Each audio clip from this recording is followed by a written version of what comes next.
It's a mind-boggling. Medyo po para sa akin, kung isipin po natin ito, medyo kalukuhan. Si Mr. KOKOY VILLAMIN ay ang isa sa mga unang napansin ng committee ito marahil sa kanyang kakaibang pangalan at sa magkaiba-ibang kanyang mga pirma. On this date, it spent a total of 5,429,000 pesos on supposed confidential activities. Grabe talaga itong OVP non-stop kahit magpapasko na. Whoever disbursed more than 5 billion pesos truly embodied the spirit of generosity during the holidays. If it was actually true, this amount was disbursed for confidential expenses. Lastly, we found acknowledgement receipts that the OVP reported and submitted for the fourth quarter of 2022, but bear dates outside the period for which they are intended to be used as proof. Na-observe po namin how the OVP fourth quarter acknowledgement receipts were dated December 2023, when they have been supposedly paid out to and received by the recipients in 2022. Understandably, a person can instinctively write the past year in documents when welcoming a new year. But we find it very eccentric po, kasi for a person writing a date in 2022 and mistakenly indicating the immediately succeeding year, 2023, wala po yata ibang reason dito except that the acknowledgement receipts were indeed executed in 2023 and not in 2022, contrary to what the OVP is trying to establish. Sa dami po nang na-discover natin in the past hearings na sinubaybayan po ng publiko, we uncovered irregularities and deficiencies in the disbursements and reporting of the confidential funds allocated to the OVP and to the DepEd. This has been an extremely insightful exercise of our mandate as we were able to examine the sufficiency of our current legislation and how this current legislation safeguards us from potential misuse and abuse of public funds, as well as the potential malfeasance, misfeasance, and nonfeasance in the office by officers and employees of the government. Our task does not end here.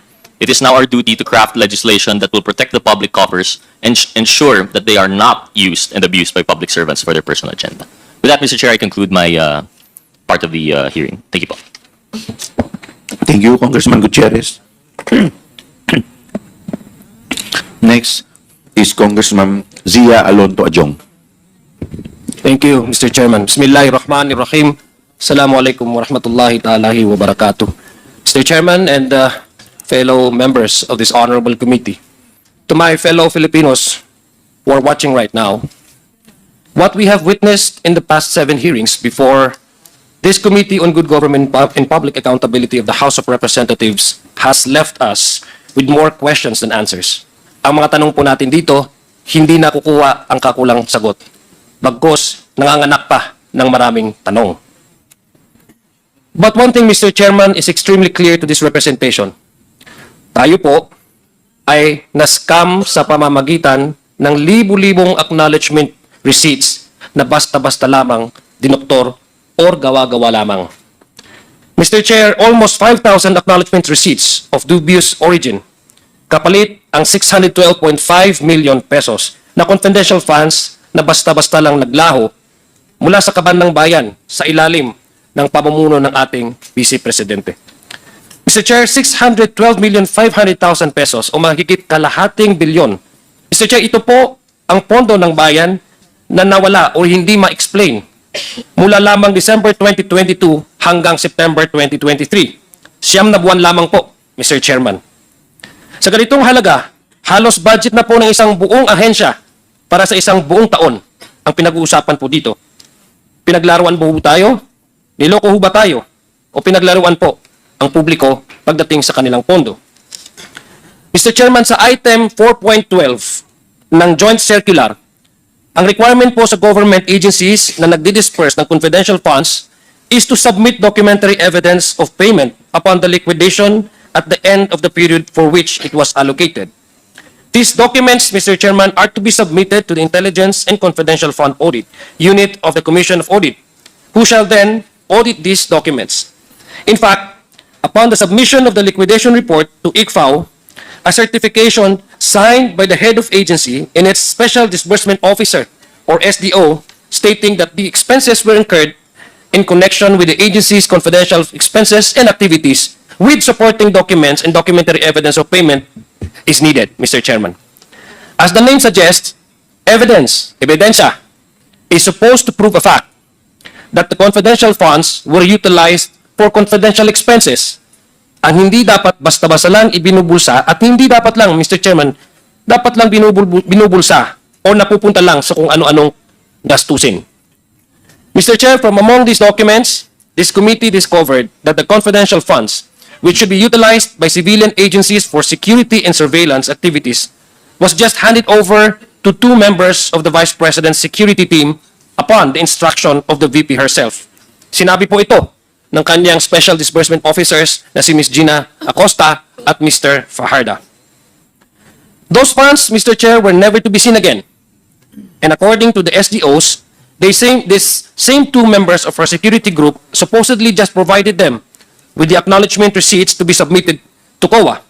Ibig sabihin po nito, Mr. Chair, para po mag-comply sa requirement na nag-submit ng documentary evidence of payment, ang binigay ng OVP at DepEd ay acknowledgement receipts lamang. But in the course of investigating the OVP and DepEd submissions to the COA, these acknowledgement receipts, which were supposedly submitted to prove that it actually utilized confidential funds for the purpose stated in its fiscal and financial plan, Mr. Chair, we uncovered a number of anomalies. Sabi ko nga po, ang tanong, nanganganak ng mas maraming tanong. Mukhang ang mga supposed evidence or proof of the use of these confidential funds ay bogus or gawa-gawa lamang. Fake no. Ang tawag po sa English. These discoveries led us to the conclusion that something was really amiss, Mr. Chair. May mali na ang pagkakamali na ito ay humahantong po, Mr. Chairman, sa katiwalian. Under Joint Circular 2015-001, it states that confidential funds must be utilized during the period of the particular project. This was confirmed by a resource person, Attorney Gimora, who said during the November 20, 2024 hearing before this committee that she agreed that in relation to the submitted acknowledgement receipts for OVP's confidential funds in December 2022, these do not conform with the period that was covered by the confidential funds. Ito po yung kasagutan niya nung tinanong po siya ng ating kasamahan po dito, si Congressman Jill Bungalon. That she agreed that in relation to the submitted acknowledgement receipts for OVP's confidential funds in December 2022, these do not conform with the period that was covered by the confidential funds. Ito po yung kasagutan niya nung tinanong po siya ng ating kasamahan po dito, si Congressman Jill Bungalon. In the submitted acknowledgement receipts of the OVP to the COA, which as previously mentioned, it was supposedly a proof of its utilization of confidential funds from December 21 to December 31, 2022. And yet, we found numerous receipts which were dated outside of the period. Ibig sabihin, may mga resibo po tayo dyan na hindi po within the prescribed o tinalagang dates kung saan nagkaroon po ng utilization ng confidential funds. Mr. Chairman, yung confidential funds na dinisburse po ng December 21 to December 31 of 2022 ay mayroon din pong resibo tayong natanggap na dated, na bago pa man ito, Mr. Chair, may mga acknowledgement receipts po tayo na natanggap na ito ay ginasta bago pa man ng December 21, 2022 at mga ibang acknowledgement receipts na nagasta ng December 2023. Ang tanong ko po, Mr. Chairman, sa atin, paano naman itong mangyayari, Mr. Chair? Hindi rin po pwedeng sabihin na para sa ibang confidential funds ito na napasama lang. Because neither the OVP nor the Department of Education had any confidential funds prior to 21 December 2023, nor for December 2023. Wala naman po na confidential funds na binibigay or accordingly gagamitin or gagastahin nung prior, bago na December 21, 2023 at wala naman pong confidential funds na allotted for December of 2023. What are shown on the screen, Mr. Chair, are not just the only ones we found as based on our examination of the acknowledgement receipts. We also found, Mr. Chair, that more than 150 acknowledgement receipts representing payments which amounted to more than 24 million pesos. Mahirap pong paniwalaan, Mr. Chair, na typographical errors ito o nagkamali lang po sa PEDSA. Masyado naman pong marami siguro itong mga typographical errors na ito because it amounts to 150 acknowledgement receipts. Further, in my experience, Mr. Chair, lahat naman tayo nagkakamali. Human error ang tawag po natin. Human error as to the writing of the dates would typically be that of the previous year and not of the succeeding year. Ibig sabihin, Mr. Chair, lahat naman tayo nagkakamali, lalo na pag mga bagong taon. Minsan, hindi pa natin masyadong yung acclimatize tayo doon sa pumasok na taon, ang minsan na susulat po natin ay yung mga nakaraang taon. Hindi po yung preceding year. Na-experience po natin yan as a human error. Na nagkakamali po tayo bearing the earlier year than the preceding year. Ibig sabihin po, Mr. Chair, hindi yung darating na taon ang may susulat po natin sa mga dokumentong pinipirmahan natin. In fact, Mr. Chair, in the OVP's response to the Audit Observation Memo number 2013-211 and 2013-213, dated 19 October 2023, in which the OVP attached the aforementioned acknowledgement receipts for each December 2022 confidential expenses, it stated that the amount of 125 million pesos was supposedly spent within the period. However, as I previously mentioned, Mr. Chair, a total of 158 acknowledgement receipts submitted by the OVP for each December 2023 confidential funds expenses were made outside the period of December 21 to December 31 of 2022. Contrary, Mr. Chair, to the statement of the OVP, Mr. Chair.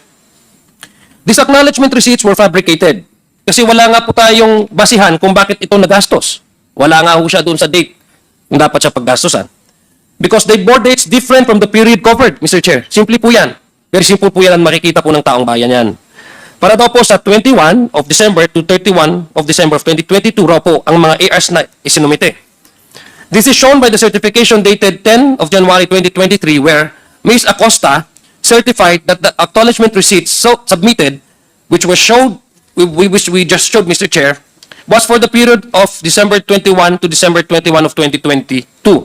Yung nakuha po ng OVP noong December 20, 2022. Pero po sa mga AR na ito, mayroong pong dalawa. Isa dated November 27, 2022 at isang dated December 12, Mr. Chair, 2022. Ito pong mga petsa na ito, it preceded the date with the confidential funds were released to the OVP in December 2022, while the others are dated in December 2022 or after the funds have been supposedly spent, Mr. Chair. Ang tanong ko po, paano po nangyari yun na meron po silang mga ARs dated prior to the actual releases of the confidential funds at may mga ARs sila dated na after supposedly na na-spent na yung kanilang confidential funds. Bali ho, Mr. Chair, mukhang base po sa sobrang dami ng mga acknowledgement receipts na ito na isinagawa lang noong hinihingan ng ebidensya ng COA sa pinadalang AOM sa Office of the Vice President. Sa aking palagay, Mr. Chair, ay itong panahon lang din na ito nagsimula gumawa ng mga ganitong klaseng acknowledgement receipts ang OVP para isumite. Para po, Mr. Chair, hindi magmukhang ginasta itong confidential expenses kung saan-saan lang po nila nilagay. Mr. Chair, it's very clear, Mr. Chair, kung titingnan po natin ng dates doon sa covered ng request of the confidential funds with that of the acknowledgement receipt na natanggap po natin, mukhang bogus po at fictitious po itong mga confidential funds, Mr. Chair. Wag din ho natin kakalimutan na by its very nature, Mr. Chair, acknowledgement receipts po ito. Ibig sabihin, pipirmahan mo ito tuwing natatanggap mo ang pera. Ibig po ba sabihin ito, Mr. Chair, mahigit 100 tao ang nagkamali na nagsabing December 2023 ang kanilang pinirman habang tinanggap nila ang pera para sa December 2022? Imposible naman po yan mangyari, Mr. Chair, dear colleagues. Let me go to another discovery that we noticed, Another anomaly this committee noticed was the use of a very unique ink in the shade of blue and several acknowledgement receipts mula po sa Office of the Vice President. At first glance, Mr. Chair, we found that these acknowledgement receipts, which supposedly were signed by different persons in different months, clearly had the same unique shade of blue ink. There are many different types of pens, Mr. Chair. Alam po natin yan. May fountain pens, may signed pens, or whatever in the Philippines na available po sa market. But what are the chances, Mr. Chair, that the same ink would be used for 2 or more acknowledgement receipts submitted by the Office of the Vice President? If you ask me, Mr. Chair, the chances are very, very low. Especially, Mr. Chair, kung titingnan niyo po, itong tinta na ito ay hindi mumurahin. Mahal po yan na ballpen. Hindi po yan common na ginagamit na ballpen. Ang mas kapanipaniwala, Mr. Chair, para sa akin, ay only one person probably made this acknowledgement receipts. And they are not the ones who received the funds as indicated in the acknowledgement receipts. Mr. Chair, my staff was also able to find acknowledgement receipts in different names. But the strokes, o yung sinasabi po nating pagkasulat ng kanilang mga signatures, nag-signatures ito were identical. Dalawang different persons but the same identical strokes of signatures. Incidentally, Mr. Chair, these were all done on March of 2023. Moreover, Mr. Chair, the signatures all bear the same figure, done to 2 or 3 times. It's hard to believe, Mr. Chair, that such common signatures would appear like this. I admit that I'm not an expert in this kind of analysis, unlike those at the NBI, kasi sila naman po yung competent gumawa nito na examination. But based on what I know, Mr. Chair, these coincidences are too hard to ignore. In any event, Mr. Chair, ito pong committee na ito, ay pinapasuri po natin yan sa NBI to make sure that these signatures have signed by the same person. Titingnan niyo mo po yan sa monitor, the same strokes, different persons. We also found out, Mr. Chair, that 2 acknowledgement receipts, both in the name of same po pinirmahan on the same day, same address in Zambales, and using the same pen. However, have totally different signatures. Tingnan niyo po, magkakaiba. The same day, the same date, same name, but different signatures. Tanong ko po, Mr. Chair, did the person who signed this receipt suddenly forget how they signed in the middle of the same day? Nagkamali ho siya, nakapirma pala siya, tapos pipirma ulit ng isang acknowledgement receipt. Di mo ba, pag naka-receive ka na, hindi ka na ako magpipirma at hindi ka naman mag-receive ng isang another acknowledgement or payment? It could have been acceptable, Mr. Chair, if there was merely a small variance between the signatures. Although, as we can see, these 2 signatures are wholly different from each other. Which only leads to the conclusion, Mr. Chair, that whoever made this ARs was not actually this Milky Kuya. This is truly mind-boggling, Mr. Chair, to say the least. Another, Mr. Chair, another character who we found is a certain Alice Crescencio. There were 3 different acknowledgement receipts in the name of one Alice Crescencio, submitted by the Department of Education in her name. Tatlo po yan na acknowledgement receipts from the same agency, Department of Education, bearing the same name. However, Mr. Chair, similar to our friend, tandaan niyo po si KOKOY VILLAMIN na na-present po natin nung previous hearing. Similar to our friend KOKOY VILLAMIN, Mr. Chair, there were 3 different signatures. Kapansin-pansin din po rito, Mr. Chair, na si Miss Alice, was apparently, according to these ARs, were in different parts of the Philippines. Pinirman niya, nung inuna, nasa Pasay City siya. Pangalawa, pumirma siya, nasa Iligan City, sa Mindanao. At doon po sa ang aking probinsya, sa Lanao del Sur. Pumirma din ho siya doon. Baka nandun din siya according to the acknowledgement receipt. So, itong pangalan po ito, Mr. Chair, it leaves a very questions, no? Kaya sabi ko, nanganganap ng tanong. Itong mga pangalan na po ito, Mr. Chair, ay hindi pangkaraniwan. Hindi ho natin masyadong naririnig ang Alice Crescencio. Hindi ho common name ito. Kung Maria, ano man yan, yun ang mga common name. But this is an uncommon name. And the chances are, what are the chances, Mr. Chair, that 3 different individuals, persons, have the same names and spelling? What are the chances, Mr. Chair?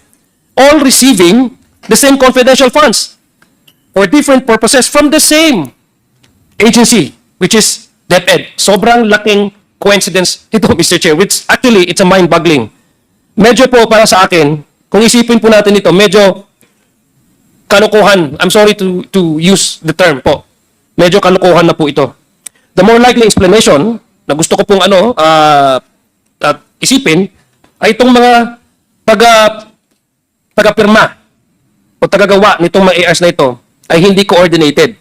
Baka hindi ko sila nag-coordinate and they fail to probably overlook the possibility that they may use the same name. No, signing 3 different ARs from 3 different locations bearing gamit ang isang pangalan, which is in this case Alice Crescencio. Mr. Chair, pero hindi po dyan nagtatapos ang mga kababalaghan ang nakikita natin sa acknowledgement receipts. Mr. Chair, it is also these representations. It's my privilege and honor, Mr. Chair, to introduce to you sina Miss Sally at si Miss Sheila. Magkakaibang pangalan po ito, Mr. Chair, at malamang magkakaibang tao. Kaya nga po sila magkaibang pangalan. Pero ano po ang kapansin-pansin, Mr. Chair? At ano ang napapansin natin rito sa pinipirmang acknowledgement receipts nila from DepEd as seen on the screen? Isa lang po ang pirma nila, si Miss Sally at si Miss Sheila. Kabaliktaran po ito ni KOKOY VILLAMIN. Si KOKOY, parehong pangalan pero isa ang pirma. Kabaliktaran po ni Miss Sheila at Miss Sally. Magkaibang pangalan pero parehong pirma. These are 2 different persons, Mr. Chair, from 2 different addresses, I would assume. However, they have the exact same signature with exact same strokes. At baka isang tintang ballpen ang ginamit, Mr. Chair. At magkaibang lugar, Mr. Chair. Nandito po si Manong Johnny. Taga Surigao din po siya. So it makes you think, Mr. Chair, that what are again the chances that once again, the 2 different people from Digos City and Surigao City being more than 400 kilometers away from each other, have the same exact name and the same signature. Two people signing the same pay acknowledgement receipts, two different people signing with the same signatures in two different locations which are 400 kilometers apart from each other. Taga Mindanao po ako, so alam ko po yung gaano kalayo ang Digos at ang Surigao. For me, Mr. Chair, only one person did these acknowledgement receipts, but merely changed his handwriting style from print to script in writing, the name and the addresses, but also forgetting, Mr. Chair, probably to change the signature. Yun lang po ang aking naiisip na possible na answer. And because of this, Mr. Chair, I believe that this receipt was again merely fabricated. We have all been introduced to our new characters, Mr. Chair, si Alice, Crescencio, Milky Way si Kuya, Sally, and Miss Sheila. But let us not also forget our original friends na pinakilala ng committee na ito.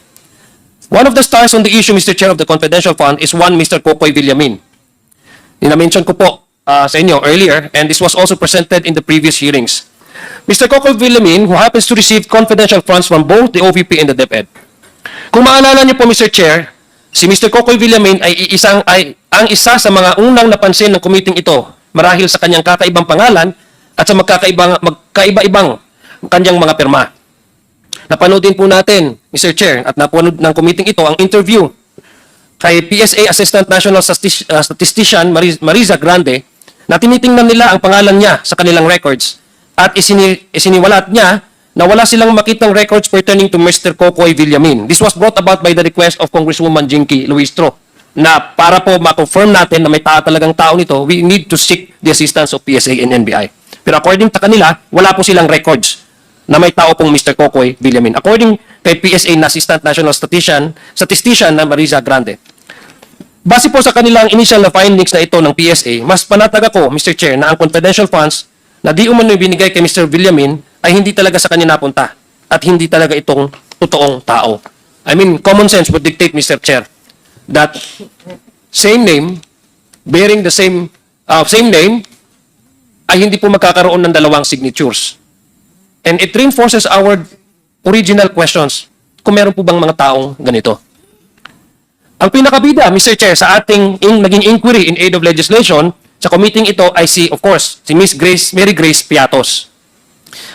Thank you to Chairman Romy Acop. Siya po yung unang nakaobserba at na-notice po niyang pangalan.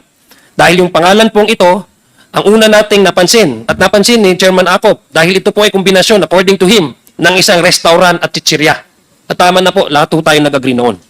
Nung inaisiwalat sa committee ito ang acknowledgement receipt ni Miss Mary Grace Piatos, kami ay tunay na mangha. Tayo po, hindi lang tayo, ang buong bayan ng namangha. We reached out to the National Statistics Authority and inquired from them into whether this was a real person or a made-up character. We were likewise informed, Mr. Chair, that the NSA had no record of any person bearing the name of Mary Grace Piatos. There are certain personalities, Mr. Chair, who claim this Mary Grace Piatos were merely a code name, adding that in television and in movies, sa mga palabas at sa television, these code names are used for secret mission. But the fugitive, and I address to him directly in hiding, forgets that this is real life. Tunay po tayong nag-iimbestiga dito, hindi po ito television, hindi po ito palabas. That the people's money, earned through the hard work of every Filipino, should be scrutinized on how they were spent by our agencies. Mr. Chair, ang keyword, Mr. Chair, is transparency. Transparency is required kasi kailangan masilip ng otoridad, gaya ng COA, o kaya't ang taong bayan kung nasa tama ba ang paggastos ng kanilang pondo. In this particular case, the confidential funds. The PSA recently informed us, Mr. Chair, that our new friends, Mr. KOKOY VILLAMIN, Ms. Milky Sikuya, and Ms. Alice Crescencio, are also all non-existent. Wala po silang record. Non-existent. Hindi po sila, according to PSA, ay posibleng hindi po ito mga tao. There is no record of their birth, no record of their marriage, contracts, whatsoever, or death. No, sana naman po, hindi death, no? Although we just want to leave no stone unturned. That's why we request them if they have a proof that would really prove an evidence of their existence.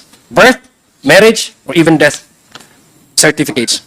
Wala po, according to PSA. In fact, Mr. Chairman, of the 677 names from the DepEd acknowledgement receipts, which we submitted to the PSA for verification, the 677 names from the ARs, It was determined by the PSA, Mr. Chair, that that only 405 of these ARs with these names have no record whatsoever. So malaki-laki po yung persyento, 677 out of the 677, 405 ang wala pong verifikasyon at wala pong record ng PSA. So Mr. Chair, it is unlikely that all of these are merely code names, as some supposedly high-powered lawyer would claim, that this simply would not make sense from a legal standpoint, which we will discuss more, Mr. Chair, and from a practical perspective, since it would be an unbelievable, unimaginable amount of effort to do. Imagine, Mr. Chair, gumawa ka, pag-imbento ka ng ganyang karamihang pangalan. At let us go back to Alice Crescencio, if, assuming without conceding that these are code names. Di ba pag mga code names po, ibig sabihin you somehow protect the real identity of the person. That's why you're using code names. Itatanungin ko po, ilang beses silang kumukuha ng code names sa sinasin sa isang tao? Halimbawa, si Alice Crescencio, 3 beses pumirma sa magkakaibang lugar ng ARs. How would they find out if Miss Alice Crescencio is assigned to a particular person kung 3 beses nila itong ginamit? Kung talagang, if assuming that what they're saying is true, how sloppy they are to work and assign 3 code names to 3, same code name to 3 different persons. Mr. Chair, under item 4.15.3 of the joint circular expressly requires that the SDO certify to the fact that such supporting documents for confidential funds are kept in a vault, while item 6.2.21 of the same joint circular requires that liquidation reports, along with supporting documents like the acknowledgement receipts, are required to be submitted in a sealed envelope. Ibig sabihin, ang sinasabi po dito sa joint circular, kinakailangan po na mag-certify ang SDO na may supporting documents ang confidential funds at nilalagay po sa vault para hindi po basta-basta may labas yan. At dapat may supporting documents, hindi lang po ang ARs, no? At nilalagay po yan sa sealed envelope. Ganun po kaimportante yan. Ang mga requirements po na ito, Mr. Chair, ay tiyak na alam ng mga staff po ng opisina ng Vice President at ng Department of Education. In fact, Mr. Chair, to prove that they know this circular, the requirement of this circular memorandum, sinabi po ni Ms. Gina Acosta, in a certification dated 10 January of 2022, certified si Ms. Acosta that the details and supporting documents relating to use of confidential funds are kept in safe. Sinabi po niya yan, na nilalagay po nila as a way to observe what is required of them to do. This includes, Mr. Chair, the acknowledgement receipt of Ms. Mary Grace Piatos, according to her. So, ang tanong ko po, Mr. Chair, kung meron pong stricto ang joint circular na dapat ilagay sa safe, sa vault, the joint circular uses the term vault, and uses also the terms and the phrase supporting documents. Eh di para saan pa kaya ang security measures na ito sa joint circular kung code names lang din pala ang gagamitin? Bakit ilalagay pa sa envelope kung hindi naman sigurado na totoong tao yun kasi code name pala? Sa madaling salita, Mr. Chair, what is the use of the requirement under the joint circular of keeping records locked in a safe and transmitting them via an envelope marked confidential funds kung hindi pala tunay na tao? Eh kung code names yan, pwede naman po nakalagay yan sa mesa. Malay mo ba natin kung sino si Alice Crescencio? Ano ba tunay niyang pangalan? Diba? If we are really to protect their identity. So why there's a need for the joint circular to require the agency to keep it in a safe and then have acknowledgement receipt and then put it in a sealed envelope? If these receipts, Mr. Chair, actually used. Actually, there are 3 safeguard. Number 1, it must be sealed. May nakalagay na confidential at dapat nakalagay sa vault. Yes. And those 3 requirements were already confirmed by Ms. Gina Acosta, Mr. Chair, in the previous hearing.